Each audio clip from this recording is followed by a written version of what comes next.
Regis Korchinski-Paquet, and Peter is the father of Regis Korchinski-Paquet. We'd also like to invite Tyler, if you want to come to the front as well, another individual who's a survivor of police brutality here in Toronto and continues to be surveilled by the Toronto police and harmed in many ways. I think that is it. So I wanted to start by asking Claudette, can you tell us a little bit about what Regis's life was like and maybe a couple of things about her that you would want others to know? My beautiful daughter Regis, she was quite an amazing young lady. There was nothing she wouldn't do for me. I just really loved her. She got along with almost everybody. She knew lots of people. She was a churchgoer, loved her family, loved her father. Like, she was just really, truly amazing person. It's too bad that I had to lose her the way I did. So it's really hard for me to talk about what her life was like before she died, because now she's gone. So it's really hard for me because I made a phone call and I lost my daughter that day, and it's something that I can never ever get past. I live with this nightmare every single day, and I always feel like I'm the one who killed her, all because of one phone call. Thank you.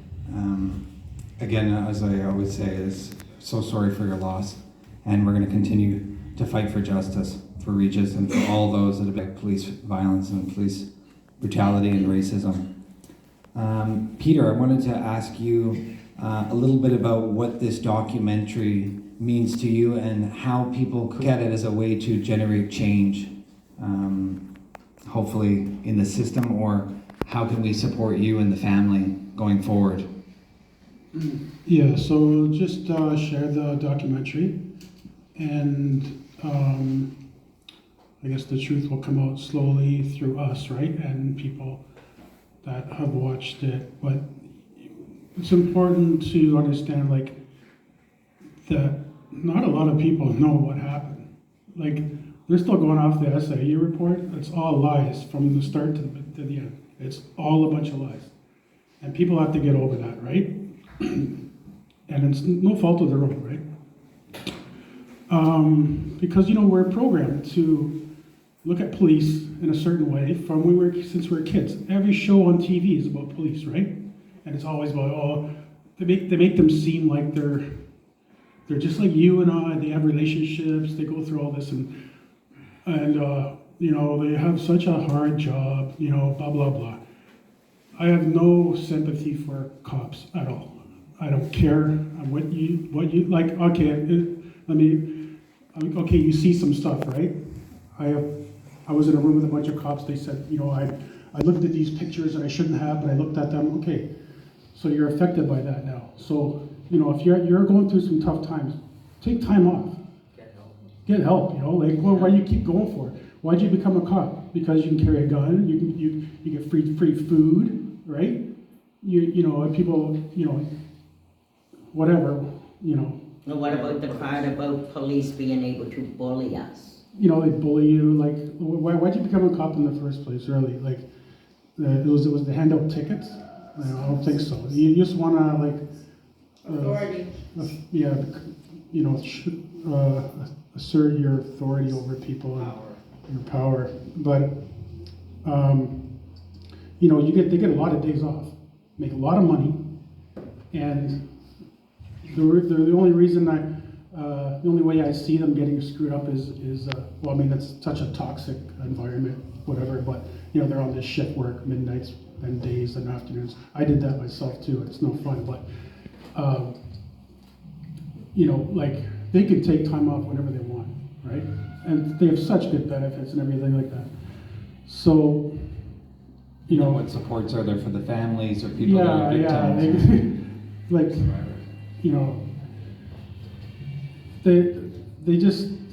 They get away with it. They get away with murder because this government has allowed them to get away with it, right? And even Trudeau in 2019, because I overheard a lawyer talk about it, there's even more laws to protect them. Can you imagine? Like, they're all talking amongst themselves, oh, fuck, you could do this, you could do that, nothing's gonna happen to us, we get up. And this latest thing with a bunch of them getting in trouble, right? They squashed that as soon as they could. They were, again, police investigating police. Like, it's not only York Region was investigating Toronto, it was Toronto and York Region investigating Toronto, right? So, they wanted to squash that from the beginning and make sure it didn't get any bigger.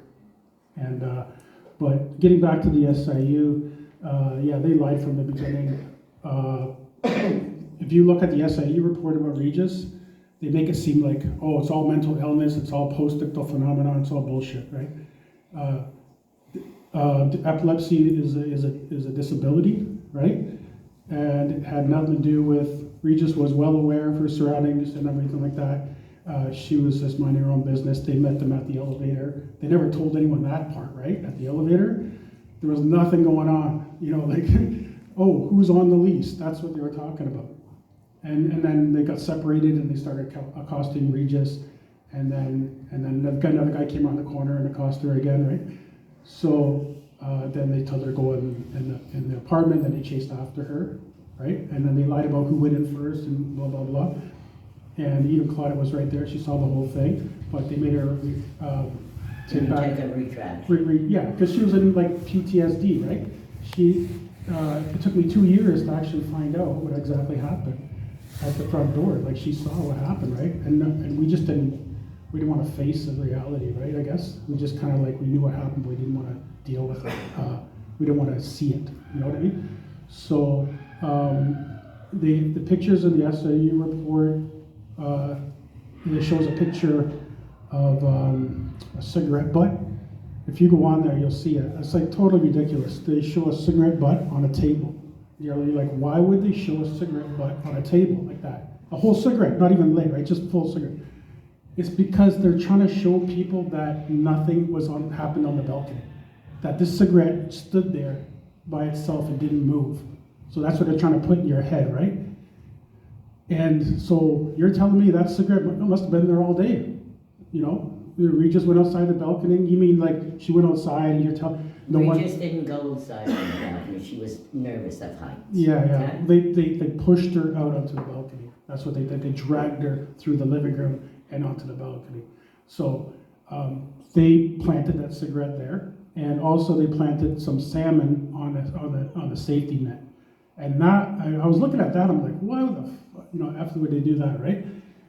They're trying to tell people, and I don't even think they even mentioned anything in the report about the salmon. They just took a picture of it because they wanted people to think that she was carrying salmon, and this is the only thing that would say that, yeah, she did scale over to the balcony because this is the salmon she left behind when she went over.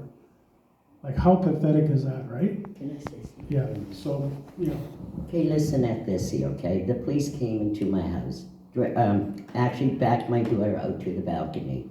And this is how it went down, okay? They backed Regis out onto the balcony. The police officer had a gun on, I'm not sure if it was the right side or the left side, but when he came back in, the gun was removed. My daughter was already dead by then. They were only in my apartment for 1 minute, okay, and my child was on the ground dead. I need to show you guys exactly what happened in my apartment.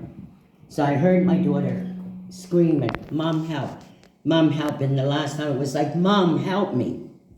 Okay, I was so angry with my son and my daughter. I was just really angry, okay? I was a 60-year-old woman, and I just couldn't deal with argues anymore, like I'm older now.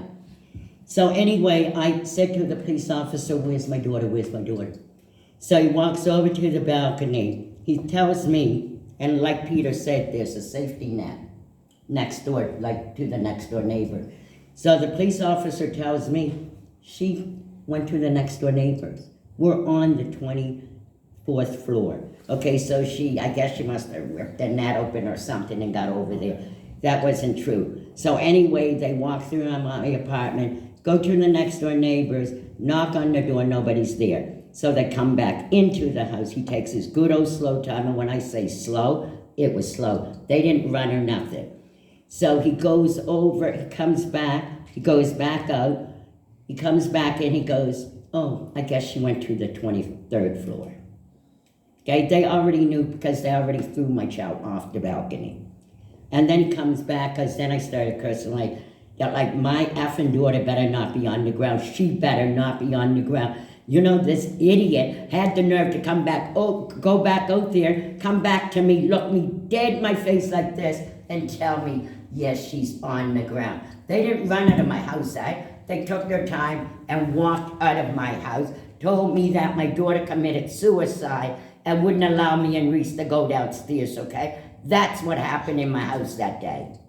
But I'll tell you this, the news people, and we told this story to them, but I didn't see nothing printed up about that, because the news or something else. Also, the media only writes what they think people want to hear, okay? But when it's the truth, don't bother dealing with the media, because the truth will never come out, okay? Sorry about all that, but I'm a little uptight.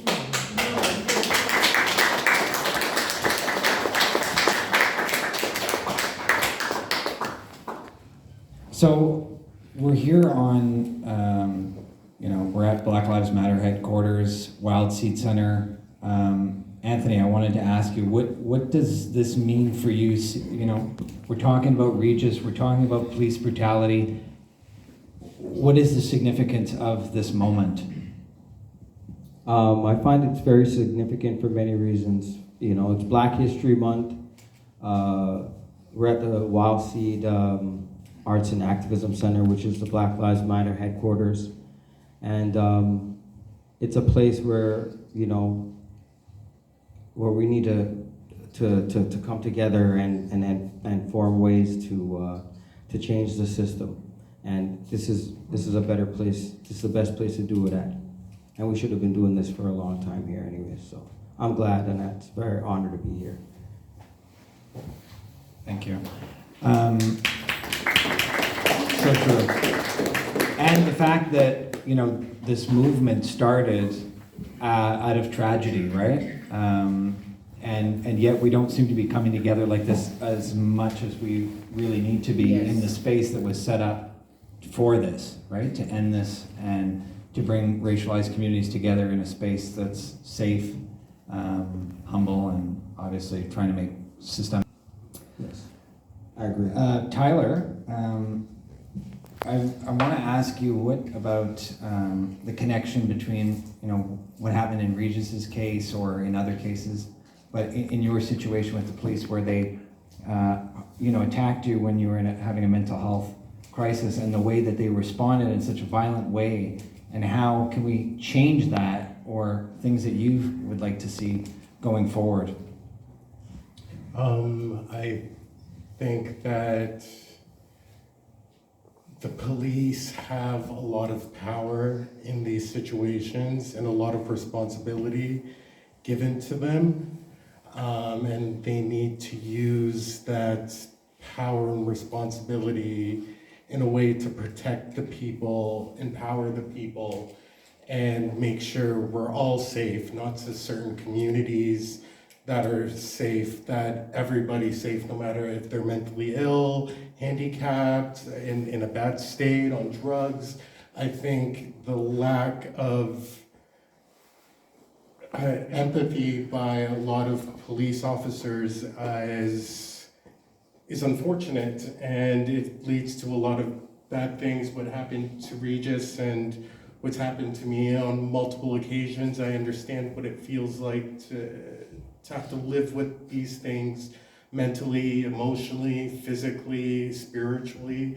It all takes a toll. We're not headlines, we're actual people, and we have lives and families and children that we support and care for, and we shouldn't have to have situations where, it's a memorial service as opposed to, a great story where the police came in and they helped and they, got Regis the correct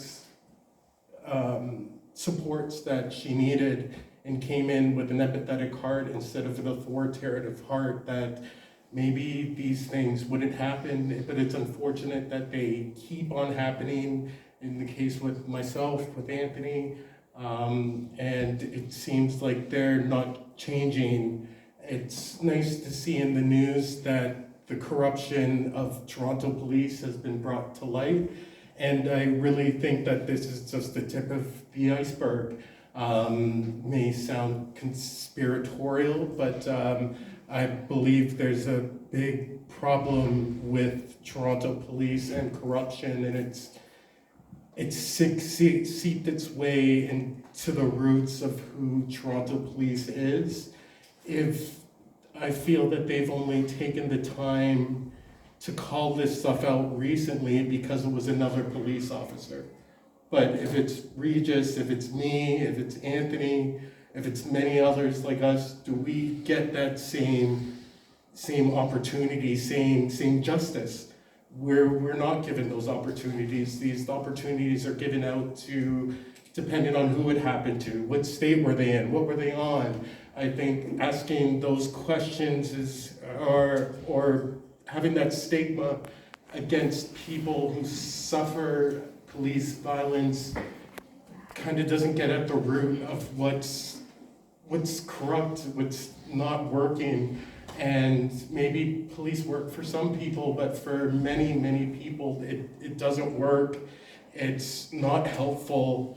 I see them, I'm a harm reduction worker, and as I'm giving out sandwiches and harm reduction supplies, I see the police kicking people out of union and arresting some guy who's just trying to make a quick buck. Maybe the economy sucks and that's the only option he has, but you're making someone's life who is just not in a great place even worse. And it's just, I was just going by in an Uber, and it's just, I feel for that person, like, oh gosh, like now you're gonna have to go through years possibly of court cases, civil cases, the civil cases that Regis is dealing with. These things seem to never end. Maybe the headline ends, but the story, the tragedy, the hurt that is carried with people around and the people affected. And it goes beyond the headlines, so it's great to see everyone here today in support of Regis and people who have experienced police violence. Thank you. Thank you.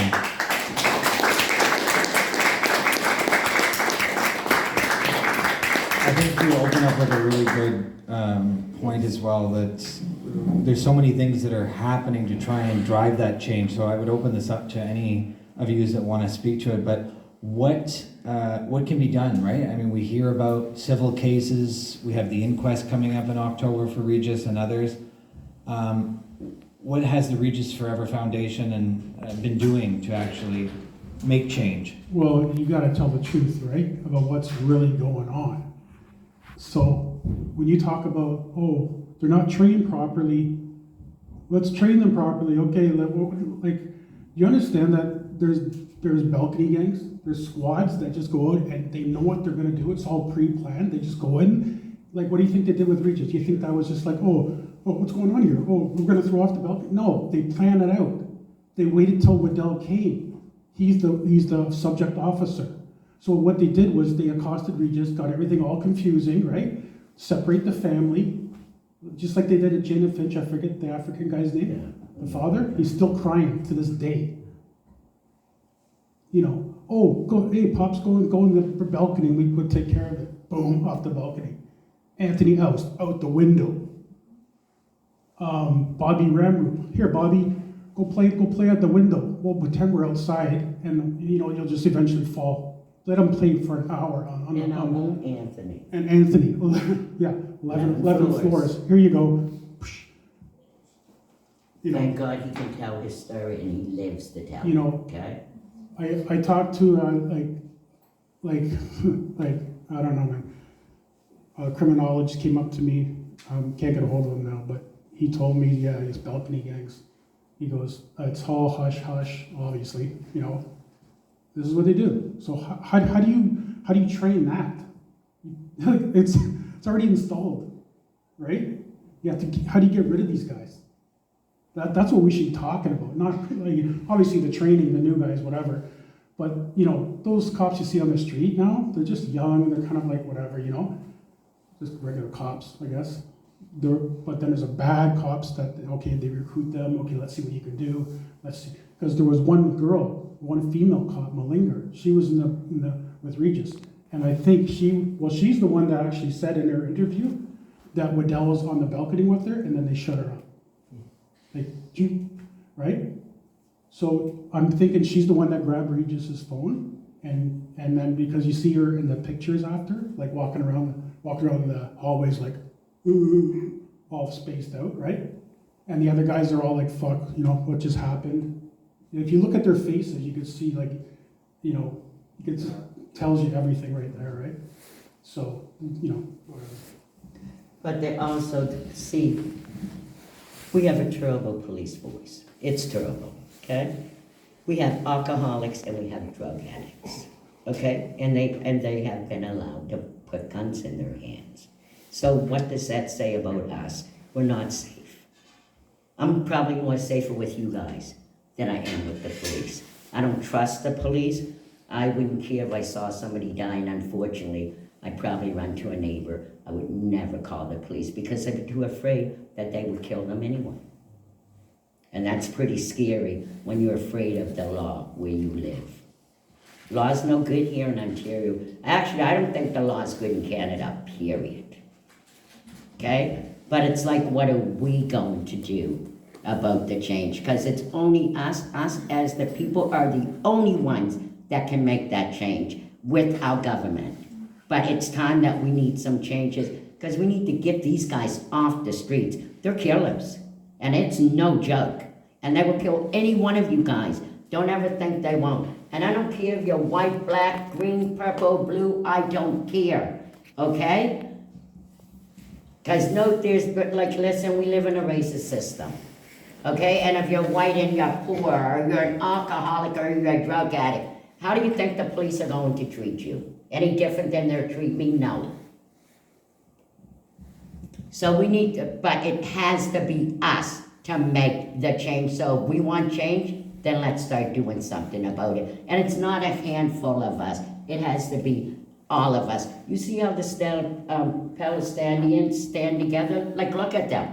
They're amazing. And they're doing this in Canada. I'm impressed with them. That's amazing. Because we ain't get nobody here in Canada to do that. And we're blacks. And we can't, and we're from Canada. And we can't even get that. Because what? We're too afraid of the police. Because way back when the police told us, mind your business. Go on in your house. Mind your business. And what did we do? We mind our business. We never really got involved with the police until they came into our living rooms and started messing with us. But before that, yeah, we mind our business. But we're not going to mind them no more. Okay, so we're going to take our lives back, and I'm hoping everybody in this room going to agree with me. It's time to take your lives back, okay? Allow nobody to come in your house, put their hands on your child, and you can't say nothing to your child, taking your child off to jail for what? Like little kids. So we need to, it has to be us to make the change. We have to put a stop to it. Thank you. I want to open it up because I think there's probably some thoughts in the room. If anybody has a question they want to ask, if not, I can ask something else. But if you do, just throw up your hand and I can pass the mic to you. And thank you. I was just wondering if Anthony has a story. Yes, He does have a story. Anthony, do you want to tell us a little bit about what happened? But you know, I know it can be kind of re-triggering, so just tell us what you want and feel comfortable speaking about. Sure. He always gets this question. I always get this. I'm used to this. In the 90s, when I was 17 years old in Scarborough, I was in an altercation in the building that I lived in. And got really tense. violent, and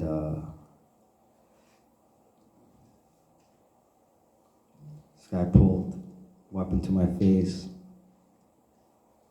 and I had to think fast to protect my life, save my life, and I ended up disarming him and hitting him with it. And the police were called. So when the police came, I was told, where it happened on the staircase of the 11th floor, where we always hung out at my brethren's place. And they all came down to my floor. It was the 4th floor. I lived at apartment 401. Okay, it's out, So they're like, yeah, the cops are at the 11th floor, for fucking up bigger or whatever. And I went upstairs, and I was, nervous as hell, because I know the police weren't gonna understand. And they essentially, there was an argument going on in the house and in the apartment, and the police came and knocked on the door, banged on the door, and I don't know. I have a part of my book. Can I read it? Can I read that? Really? Yeah. I'd rather read it. Please. Yeah, it's the epilogue, and it goes into this a little bit more easier than pulling it from my head. I don't know. Okay. It's only 400 words. Page.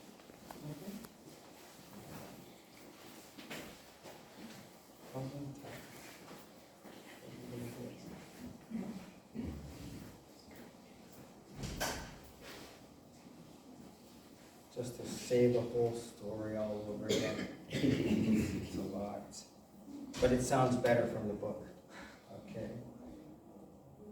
Can you go on to Yeah, the well, question? yeah. Come I back. think we're running short on time, so what I want to give some time to for just mingling, networking.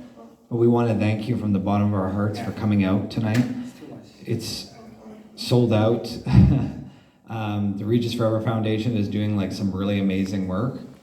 And yeah, let's put